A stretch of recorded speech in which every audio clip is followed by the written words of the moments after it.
Bienvenue dans cette cinquième partie du Meijin 2023 entre Sotafuji, le challenger que vous voyez à l'écran et qui mène 3-1 ce match. Le match aura lieu dans la ville de Takayama, située dans la province de Nagano. Il a lieu d'ailleurs dans un ryokan assez célèbre, ce qui explique pourquoi la pièce est plus petite que d'habitude. Le témoin principal de la rencontre est Torahiko Tanaka qui avait détenu le titre de Kisei en 1988.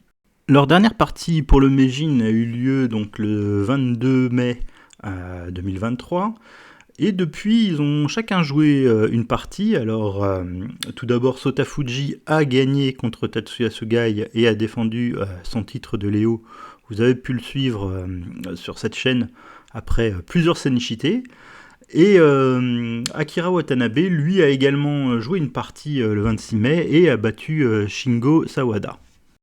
Le match est en ce moment de 3-1 pour Sotafuji, donc il lui manque une victoire pour gagner ce titre de Meijin. Il pourrait gagner du coup le titre de Meijin après cette partie.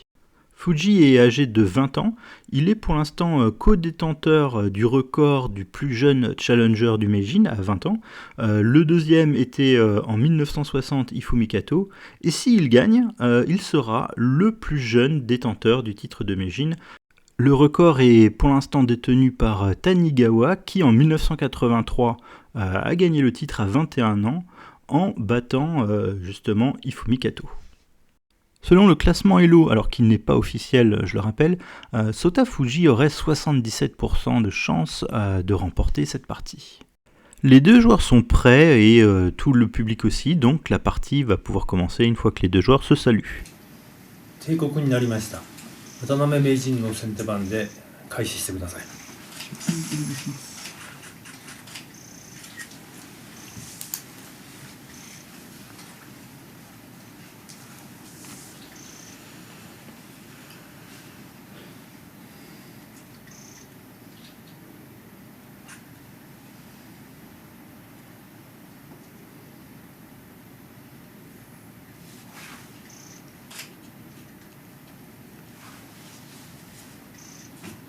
Dans les parties 1 et 3 où Akira Watanabe était senté, il a poussé directement le pion de la tour. Donc il va falloir voir s'il fait encore cela ou s'il décide de changer de coup dès le premier coup. Et il va jouer plutôt l'ouverture de la diagonale du fou. Donc peut-être qu'il veut faire quelque chose de drastiquement différent. Après le premier coup de Watanabe, Fuji va directement lui pousser son pion de la tour. Et Akira Watanabe va maintenant lui également pousser son pion de la tour. Du coup dans la partie 3 on avait eu la même position mais juste par une intervention de coup. Et ils vont continuer à suivre un peu cette partie 3. Les coups joués sont exactement les mêmes. On a un développement relativement classique. Donc si vous voulez des informations, je vous laisse revérifier la vidéo sur la partie numéro 3. Et dans cette position, on va bifurquer pour la première fois. Akira Watanabe joue argent en 3-8. Et pour rappel, dans la partie numéro 3, il avait joué argent en 4-8. Et la partie avait continué comme ça, jusqu'à atteindre cette position où tout le monde avait joué très rapidement. Et Sotafuji ensuite avait développé son pion en 7-4 après une longue réflexion. Donc dans cette position, l'argent va aller sur un autre circuit. Il peut tenter peut-être une attaque de Bogin par exemple. Alors Sotafuji va lui continuer son château. Et on va voir cette retraite du fou assez rapidement qui prépare en fait le château Yagura. On va probablement aussi trouver une nouvelle diagonale pour le fou. Peut-être cette grande diagonale là, ou peut-être celle juste après qui mettra de la pression pour, par exemple, pouvoir un jour pousser le pion. Ça peut être un plan effectivement dans ce genre de position. L'autre chose c'est peut-être prendre de l'espace et ce fou en fait aide un petit peu la poussée du pion à 5. Donc on se dirigerait plutôt pour un Yagura pour Akira Watanabe après par exemple ce coup là. Ici Sotafuji a déjà la structure Gangi et il joue ce coup là qui montre qu'il va peut-être passer sur le Gangi aux cornes d'argent. Watanabe joue le pion 4-6, donc qui prend encore de l'espace et qui crée, on va dire, une tension possible entre les deux pions. Ici, du coup, Sotafuji, lui, prend aussi un peu d'espace, crée un peu aussi une tension sur la case 7-5 et potentiellement laisse une case libre pour son cavalier pour qu'il puisse se développer. Watanabe joue son argent en 4-7. Petite pause pour la collation du matin. Sotafuji, le challenger, a pris un cookie là, 10 000 koku, qui serait à la confiture d'abricot et à la crème de beurre mousseuse, et à un café glacé. Akira Watanabe, lui, a pris du jus de pomme et un gâteau que vous pouvez voir qui s'appelle la Rose Créa, qui contient du coup de la mousse de cerise et du vin blanc. Alors, pas trop de vin blanc, j'espère. Fuji, lui, développe maintenant son cavalier, et l'argent prend cette case un peu centrale en 5-6. Donc potentiellement, il pourrait essayer de pousser le pion en 4-5 si jamais il avait besoin, qui pourrait probablement pas être pris de suite. Donc ici, Sotafuji, lui, finit, on va dire, sa structure Gangi aux cornes d'argent. Il va devoir ensuite normalement mettre le roi à l'abri.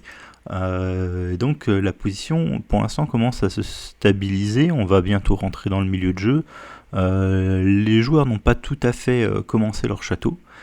Ici, Akira Watanabe va jouer le pion 6-6, donc qui coupe, on va dire, la diagonale un peu du fou, qui permet peut-être également alors de se placer sur cette case 6-7, voire à l'argent de reculer s'il y a besoin.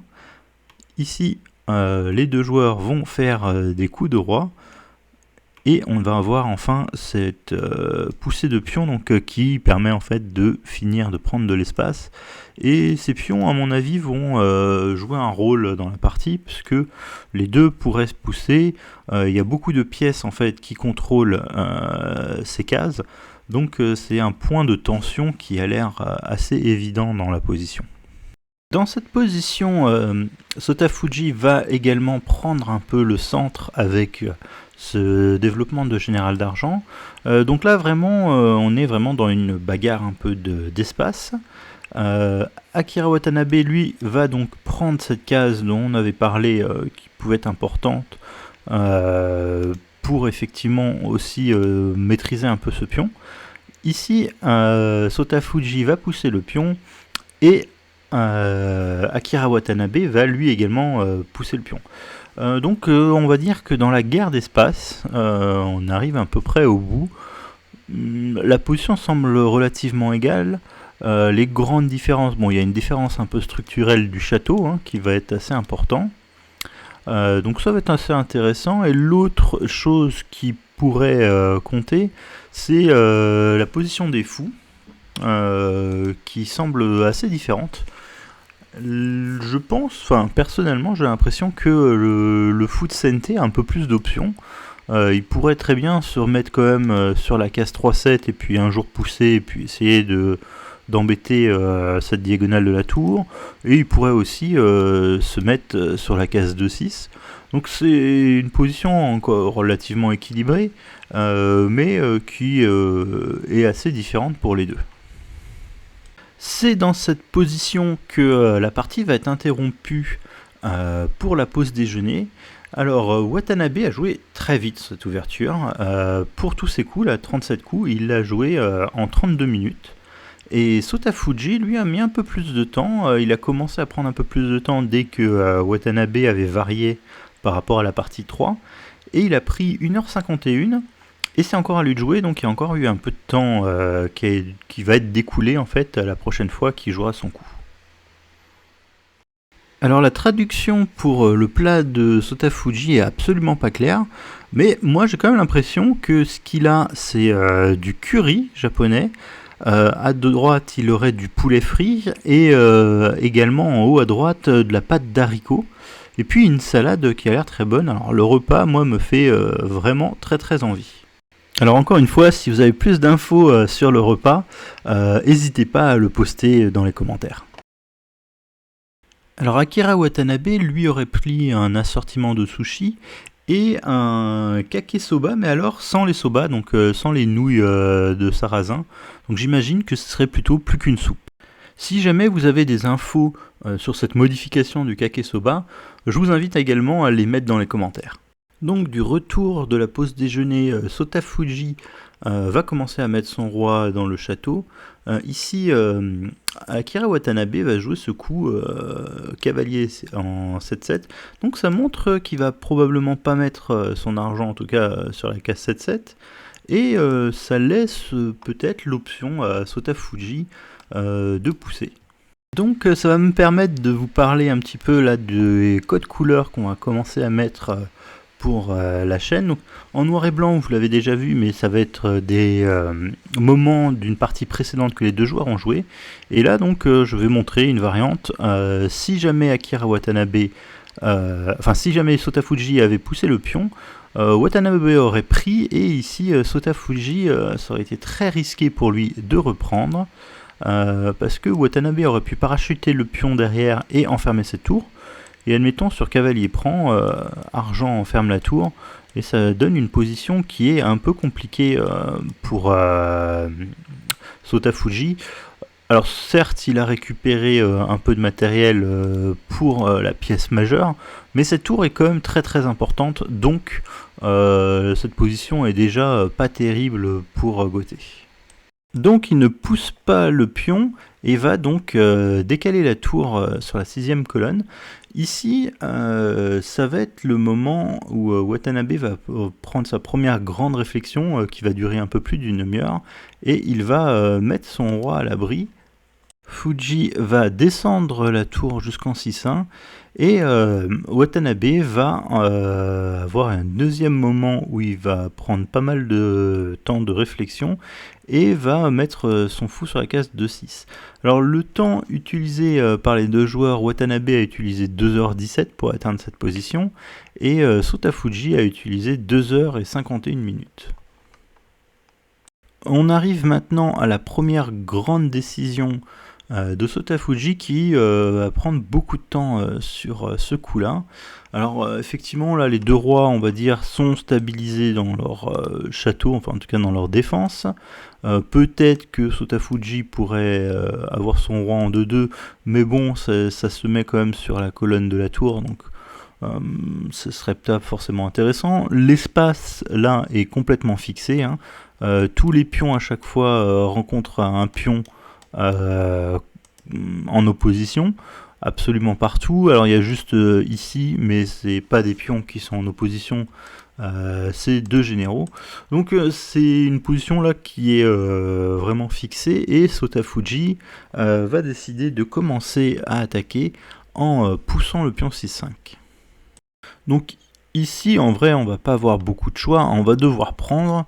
Alors que ce soit avec l'argent, le pion ou le cavalier, les choses vont pas vraiment changer beaucoup. Alors on va probablement pas prendre avec l'argent parce que on perdrait en fait notre argent contre le cavalier.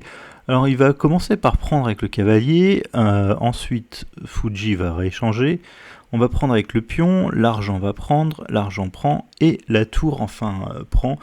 La séquence aurait pu se faire avec des coups un petit peu différents, on aurait pu prendre peut-être avec le pion à la place de l'argent, mais cette position finale, dès que Sota Fuji a poussé le pion 6-5, était quasiment certaine d'arriver.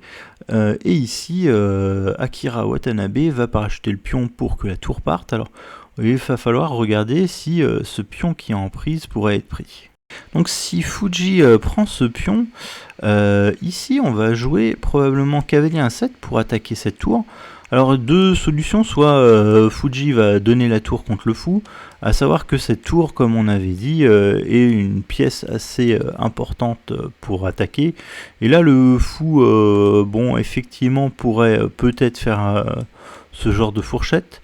Mais je pense quand même que avoir donné la tour, c'est quand même un gros désavantage. Surtout que là on pourrait avancer par exemple la tour, et même si on récupère cette lance, la tour va pouvoir rentrer, donc on risque d'avoir deux tours, deux dragons d'ailleurs, parce qu'ils vont probablement avoir tous les deux la promotion. contre le roi, et un fou pour l'instant n'a pas l'air de faire beaucoup de dégâts contre cette structure de généraux et le roi qui est caché en 8-2. Donc cette variante là n'irait pas trop si il sacrifiait, et en fait si jamais il fait juste revenir, parce que bon, il a que cette case là, hein, toutes les autres cases sont protégées par les pions. Ici on va pousser notre pion, et après le recul de la tour, on va pouvoir jouer ce coup là par exemple qui enferme la tour. Donc même chose ici, c'est un avantage quasiment décisif déjà pour Sente, donc ce pion n'est pas prenable. Donc Sotafuji va juste retourner en 6-1 avec sa tour.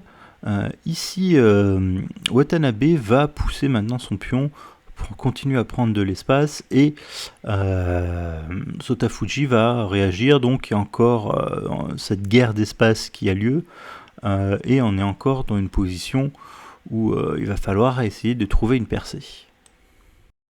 Donc petite pause pour l'enca de l'après-midi des joueurs. Sotafuji va prendre un opéra au citron et un jus de raisin. Et Akira Watanabe va également prendre l'opéra au citron, mais lui va prendre un café glacé. Donc après le coup pion 5-4, Akira Watanabe n'a pas encore d'endroit intéressant pour parachuter ou son argent ou son cavalier, et il va donc développer le cavalier en 3-7, et dans cette position la partie va être interrompue et le coup va être scellé par Sotafuji.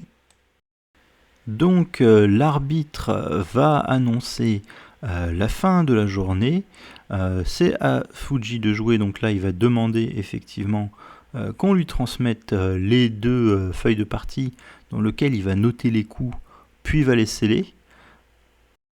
Les deux joueurs ont utilisé exactement le même temps de réflexion, c'est-à-dire 3h52 chacun. Ils auront donc 5h et 8 minutes pour leur deuxième jour. Donc ça devrait pas être un facteur très important, le temps pour l'instant. La position est encore, on va dire, au début des complications. Si vous n'avez pas vu, l'ordinateur a une toute petite préférence.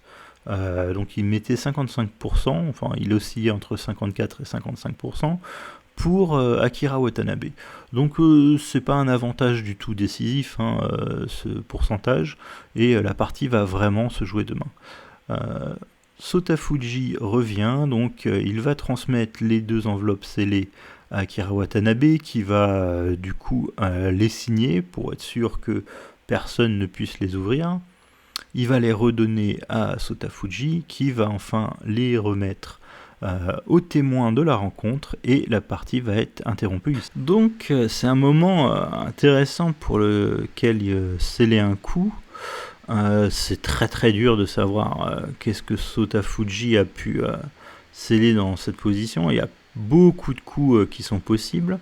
Alors bon, le coup qui me paraît le plus forçant, mais qui n'est pas forcément le meilleur, ce serait peut-être de mettre l'argent ici pour pouvoir prendre le pion avec promotion et embêter en tout cas ce fou. Et ici, la bonne réponse pour Watanabe, ce serait de pousser le pion. Donc même si on prend maintenant ce pion, donc bien sûr, hein, le fou ne peut pas vraiment partir parce que sinon on perd ce cavalier. Ici, si par exemple on va prendre ce pion, et par exemple sur fou prend, il y a pion prend, les choses sont très compliquées encore. Ici on peut peut-être avoir un pion devant la tour, on peut peut-être faire échec d'abord. Bon, ça n'a pas l'air terrible pour Sotafuji, hein, ce genre de variante, donc peut-être que ici à la place on peut mettre un pion d'abord, mais encore une fois il y a peut-être l'échec. Donc bon, admettons après ce coup là, prise, voilà, ça a l'air un peu mieux. Je pense qu'on veut essayer de utiliser cette découverte, et après pion là, position encore un peu compliquée, probablement fou prend, on va dire cavalier prend ou hors prend, et cette position est encore relativement complexe. Mais c'est quelque chose de très forçant. Sotafuji n'est pas du tout obligé de rentrer là-dedans. La seule chose que j'aimerais dire, c'est que il va falloir qu'il fasse un peu attention. Si jamais il perd un temps, à ce coup-là. Ce coup-là a l'air embêtant, parce que si on prend... bon, bah déjà, il y a ça, donc ça irait pas trop. Mais on va essayer de perdre un temps autrement. Par exemple, on va jouer un coup comme ça qui est pas utile. Après la prise, par exemple, on a ce cavalier qui pourrait venir. Alors, pas de suite parce que bah, ça attaque le fou, mais le fou pourrait juste partir. Mais on va jouer, par exemple, argent ici, qui veut empêcher, enfin, qui voudrait échanger, on va dire, un général du château contre un général qui fait partie de la main. Et ensuite, après cavalier prend, donc on aurait fourchette. Et cette position commence déjà à être un peu embêtante pour Sotafuji. Alors on a plusieurs attaquants en plus ici, et puis ça commence à faire du grabuge. Donc c'est un peu les seuls thèmes là, que je vois vraiment dangereux. Bon, beaucoup de solutions, hein, il peut jouer beaucoup de coups, j'imagine. La seule chose, c'est qu'il faut qu'il fasse attention à ça. Je crois l'ordinateur a envie de jouer une manœuvre en sacrifiant les 2 pions. Je comprends pas tout, moi, là-dessus, très honnêtement. Si c'était à moi de le jouer, bah, je pense que je jouerais ce coup-là, mais ça m'a l'air le plus forçant. Mais bon, c'est quand même pas incroyable. On voit quand même que Sente va réussir à avoir une attaque. Donc, je sais pas, il faudrait trouver un coup qui empêche un petit peu la poussée du pion. C'est pour ça que j'imagine que Sente a un petit avantage là pour l'ordinateur. Mais bon, cette position peut vraiment tourner des deux côtés assez rapidement.